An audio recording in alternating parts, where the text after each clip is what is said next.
Welcome to BNEWS Weekly.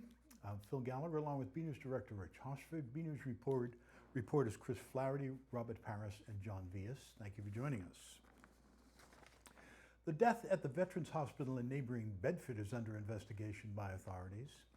Middlesex District Attorney Marion Ryan confirmed on Tuesday the ongoing investigation into the death of a 62-year-old veteran who was located in a stairwell on the grounds of the Edith North Rogers Memorial Veterans Hospital campus in Bedford on Friday, June 12th, after he had been missing for over a month.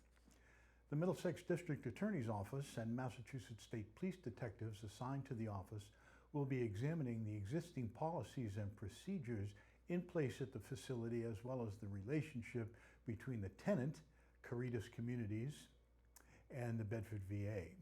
The office will also be investigating all the circumstances surrounding the death and the failure to locate the deceased for such a long period of time.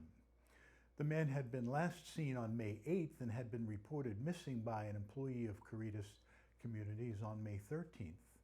The preliminary report from the Office of the Chief Medical Examiner suggests that there was no trauma and there is no foul play suspected. The ruling on the cause of death is still pending.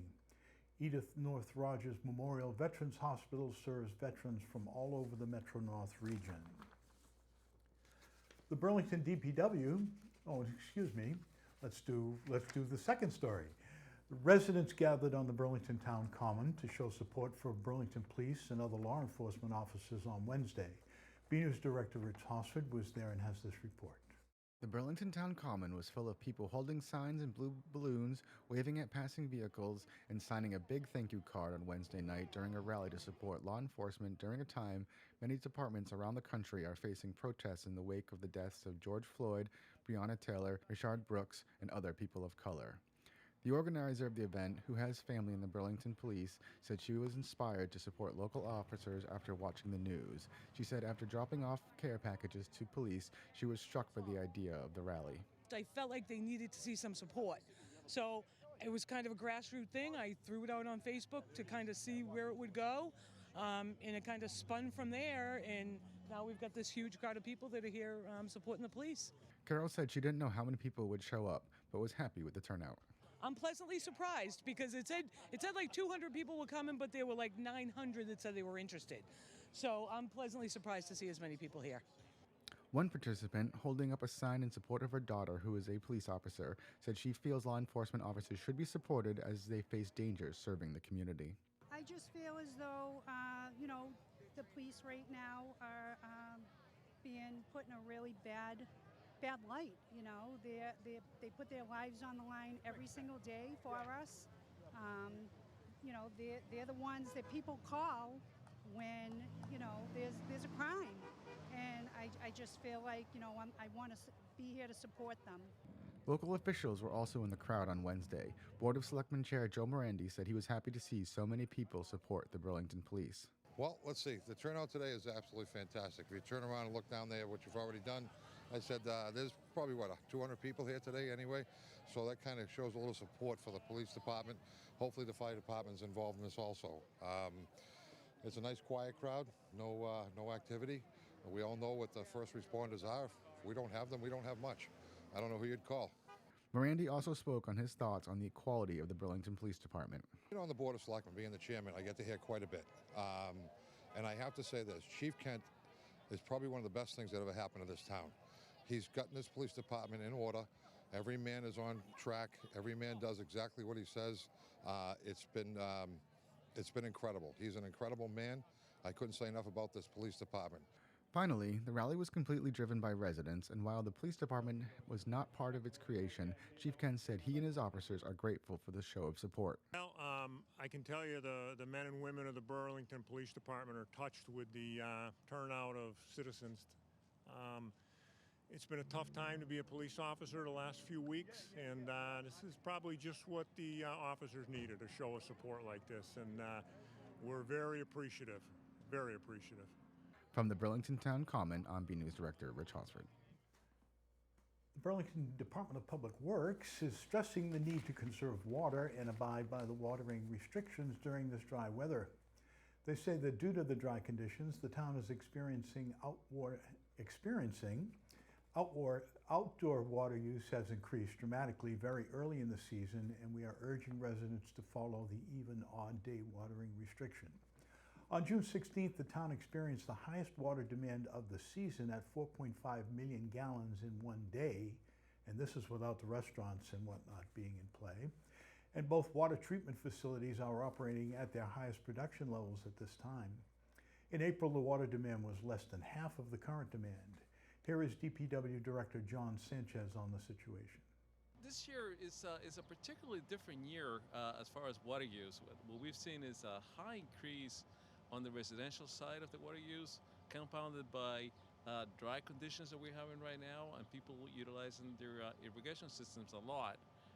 So right now, as of mid-month in June, we're already at the highest demand that we typically see for the entire summer season, which is not a good thing, starting summer pretty much as we're doing right now. The current water ban states that residents and businesses can use automated outdoor watering systems every other day and not between the hours of 9 a.m. to 5 p.m. The day you can water is based on your address. If it is an even number, you can water on even numbered days and vice versa. Town meeting last week approved a number of capital projects for various town departments and the school department, though not as many as was expected before the pandemic. As reported on BNews, town officials met with department heads in the lead up to the postponed town meeting session to determine which funding requests could be delayed until either the fall or next year.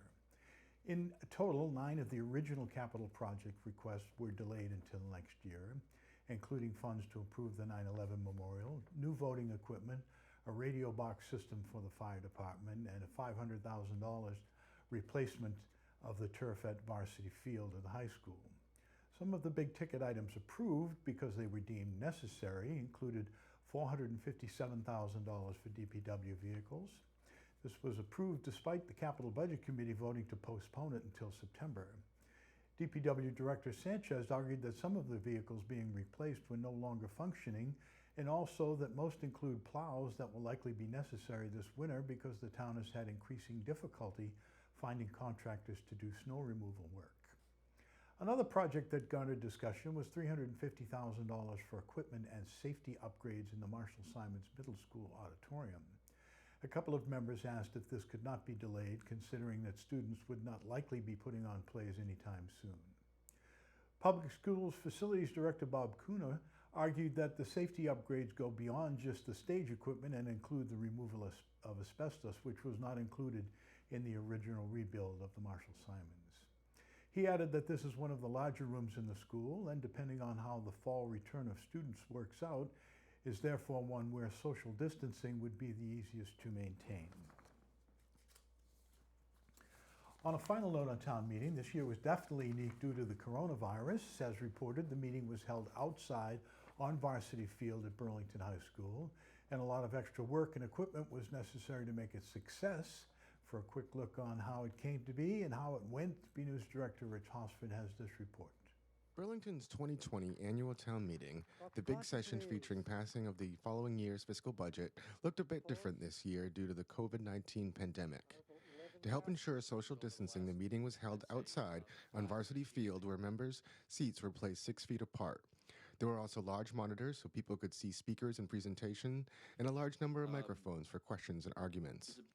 It was a big effort that required a lot of cooperation among many different people and organizations. Yeah, so, an effort like this is a team effort. So to make something like this happen, we, of course, have to bring in a lot of technology to do it. And fortunately, we were able to bring together folks actually from BCAT, from an outside rental company, and other folks as well, too. The major piece of technology is the pair of screens. Large screens that allows everyone to be able to see the PowerPoint presentations and the folks who are speaking. But we brought in some audio technology as well. Throughout this event, we've had, I think, almost 14 microphones to be able to capture the questions and the voices of the moderator and the guest presenters.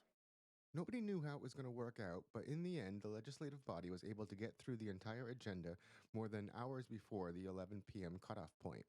This was possible because members did their homework, including watching informational videos put together in collaboration with Town Clerk Amy Warfield and BCAT, and by having other reading materials sent ahead of time. My thoughts were, I had no idea how far we were going to get. I was praying we'd at least get an operating budget done, and maybe some of the other spending articles. The town meeting members really stepped up to the plate, and they did their homework. They came in prepared. There's been so much information that was put out there and available, way more than we ever do. And they did it. They looked at it. They read it. They came prepared, and we got the job done. I am just so thrilled that we managed to get through the whole warrant. From Varsity Field at BHS, I'm BNews Director Rich Hosford. Congratulations to Moderator Beyer and Town Clerk Amy Warfield for the effort that was put in making that possible. Marshall Simonds Middle School had a virtual 8th grade promotion that aired on BCAT starting this Thursday and will continue to air over the weekend and can be found online. BNews reporter John Vias has this report on the ceremony. A lot of graduating students may not be able to celebrate their big milestone this year, but that didn't stop Marshall Simonds Middle School from holding a virtual promotion ceremony to honor their 8th grade students who have spent most of the semester attending school via remote video calls with their teachers. While the traditional MSMS promotion ceremony would be held at the school gymnasium with friends and family able to attend, this year's ceremony was pre-recorded in the Noreen Abadi Auditorium for everybody to enjoy in the comfort of their own homes. Principal CARI PERCHASE had this to say. It would be easy for me to focus on all that you've missed because of a global health crisis that was completely out of your control. It is sometimes easier to dwell on what could have been instead of being content or grateful for what is, or to look towards what could be. So this evening, I choose to look ahead rather than behind and share my hopes for the class of 2024. You can watch the full ceremony premiering on BCAT's Education channel Thursday, June 18th at 8 p.m. and will play throughout the weekend. You can also find the ceremony on BCAT's YouTube channel on the same day. As you are in the comfort of your living rooms and not in our packed gymnasium, feel free to celebrate as loudly as you'd like. From the Noreen Abadi Auditorium at Marshall Simonds Middle School, I'm John Vias for BNEWS Weekly.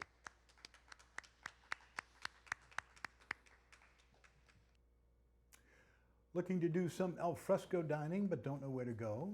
The Burlington Area Chamber of Commerce has created a running list of Burlington restaurants offering outdoor dining as the state's reopening plan enters phase 2. Restaurants are under some limitations, as you know, during phase 2 of the plan. They can only serve people outdoors, thank God for good weather recently, and all tables must be 6 feet apart and distanced from areas with a lot of foot traffic. However, if barriers are in place, the tables can be a little closer. Each table is also limited to 6 people. Restaurants can still provide delivery and takeout options like they have been doing throughout the pandemic. You can visit burlingtonchamberofcommerce.org for the full list. The Burlington Public Library is making it easy and convenient to take out your favorite library materials with their curbside pickup. BNews reporter Tad Stefanek has a look at how this is all working. Throughout quarantine, the Burlington Public Library was able to provide books, movies, music, and more through their online services, and is now offering convenient, drive-up, curbside service for all your favorites. So at the point where we're at right now, we're not able to get books from other libraries because the state delivery service hasn't restarted yet, but you are able to get any materials that we circulated previously in the library. You're able to either request those online or give a call to the reference or the children's departments and request those items. Hello, curbside pickup. Can I help you? It's been going great. We've had such an influx of people who've started requesting items that, it really started making us work quite a bit more to kind of better our workflows so that we could get these items out the door more quickly. In demand at the curbside pickup is children's books. It's expensive if you want to purchase all the books that a child wants to read. So, those have been stacks and stacks of children's books that we've had going out the door. And in order to make it more browsable, because you can't come into the library to browse the collection, our young adult librarian, Nicole Monk, came up with an idea to advertise book stacks. So if you can't browse in the library, we'll browse for you. So you could always call and ask for a genre from either the reference or the children's departments, and they'll put together a stack of books for you. And you would be able to drive up to the tents, give a phone call to the number that we advertise on the board. If you don't have a phone on you, you can just honk. Someone will be out shortly and they'll collect your name and bring your materials out for you for contactless curbside pickup. You know, it's been wonderful seeing the reactions of patrons when they've come through to pick up their first handful of books after our closure. And so it created quite a bit of relief, I think, in the residents to be able to start coming through and resume some return to normalcy. So we thank everybody for all the support that they've given us during this time. From the Burlington Public Library, Curbside Pickup. I'm BNews reporter Tad Stefanak. That number is 781-273-7685 for curbside pickup at the library.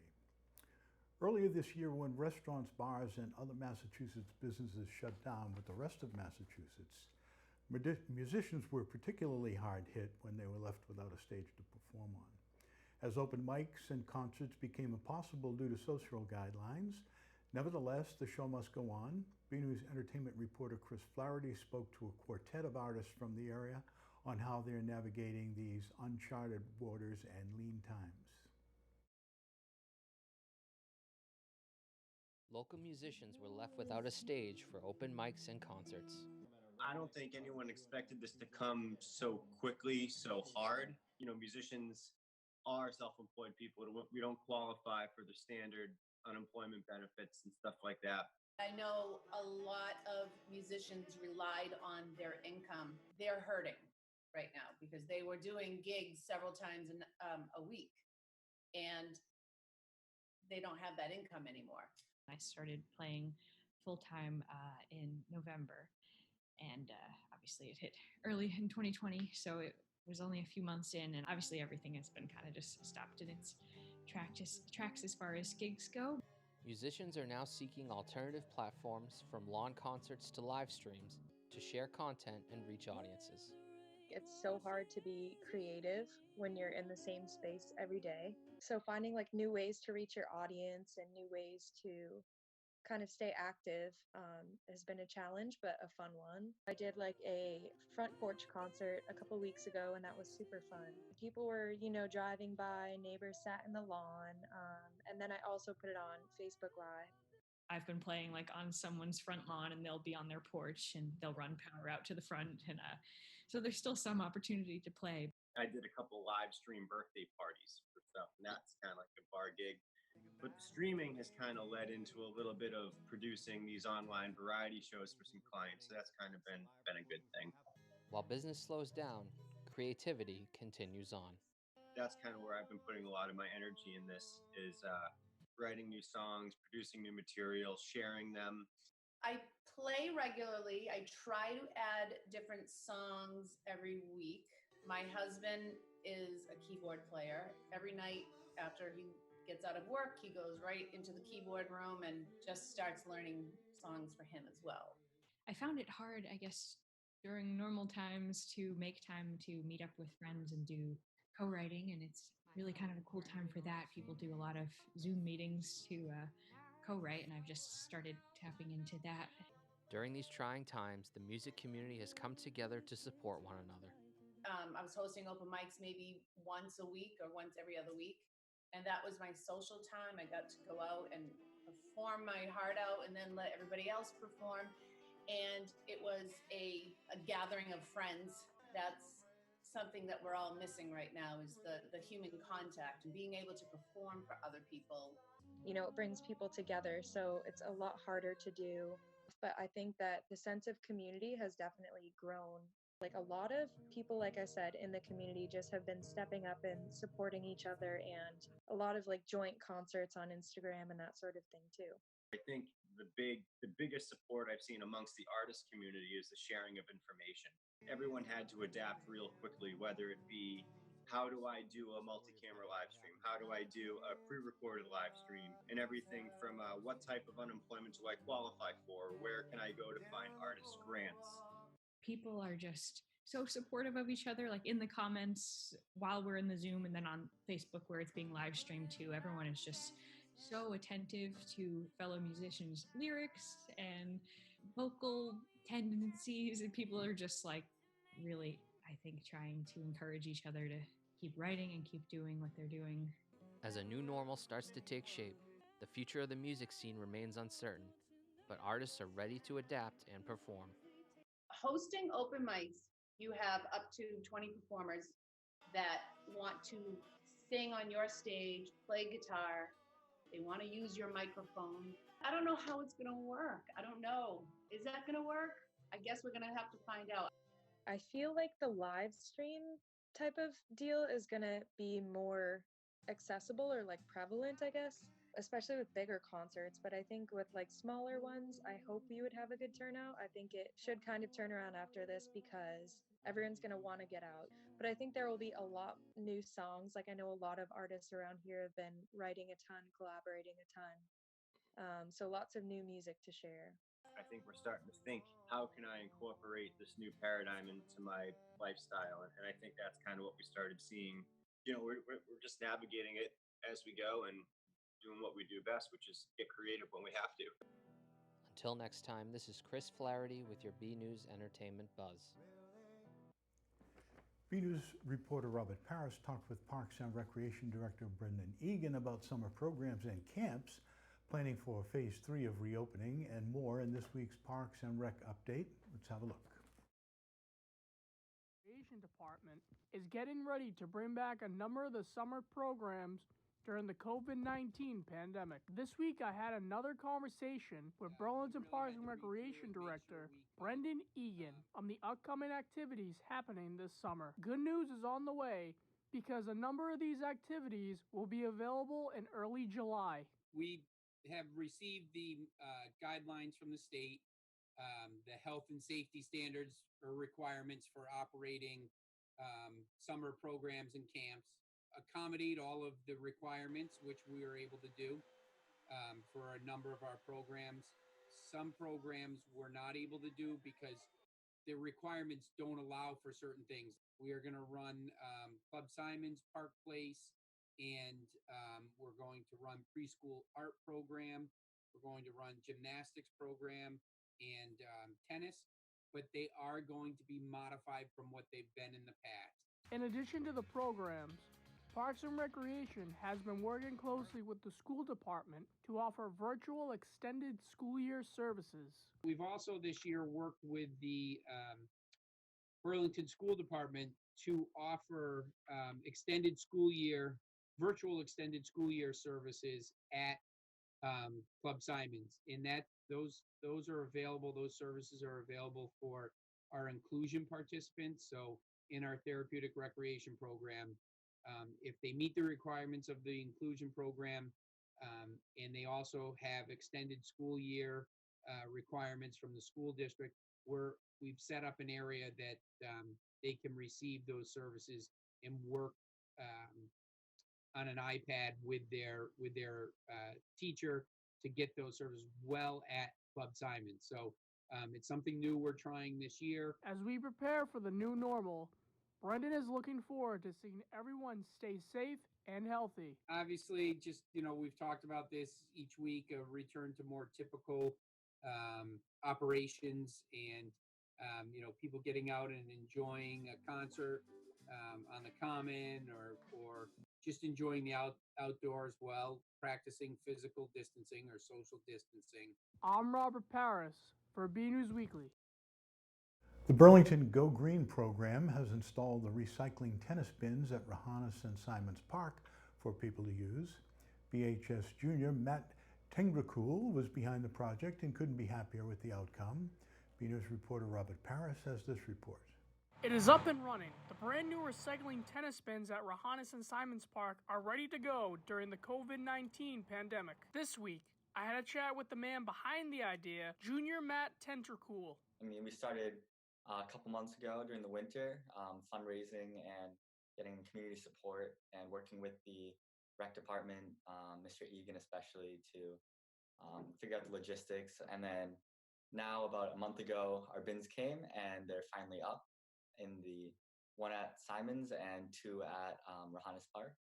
Matt has been working on this project since last September and couldn't be happier with the outcome of the money he raised for the project. We raised a total of $1,000 and a portion of that money went to buying the bins and another portion went to funding with the Recyclables program and getting all the shipping and handling for the recycling process covered. The new system will bring a greener community to residents and tennis goers of Burlington. Really, we can all invest in these local projects to keep our environment healthy and to keep our community clean. I think that it's really great to see these small but noticeable effects in our local community, and we can all really take part in creating these changes. And I think that now that the bins are up, I really encourage people to use them and to be able to, I guess, keep our local parks and tennis courts clean so that we can continue to enjoy the sport and enjoy our natural surroundings for years to come. I'm Robert Paris for BNEWS Weekly. Another week, another photo to highlight. This week's photo shows what can be accomplished when you have a lot of time and nowhere to go. It was sent in by Kirsten King and shows sidewalk chalk designs she and her daughter did in front of their Chester Avenue home. Kirsten said they're now trying to enlist other neighborhood children to finish the rest of the project, the street. As Kirsten said, it's the power of quarantine boredom at work. Thank you for the photo, Kirsten.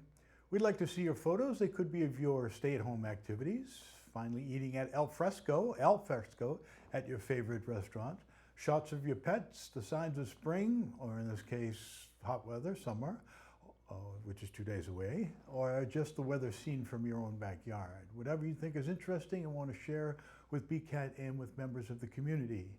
Email your photos to bcat@bcattv.org with the subject line Photo of the Week. And that's it from the news desk here at BNEWS Weekly. I'm Phil Gallagher along with Rich Hosford, Chris Flaherty, Robert Paris, and John Vias. Thank you for joining us.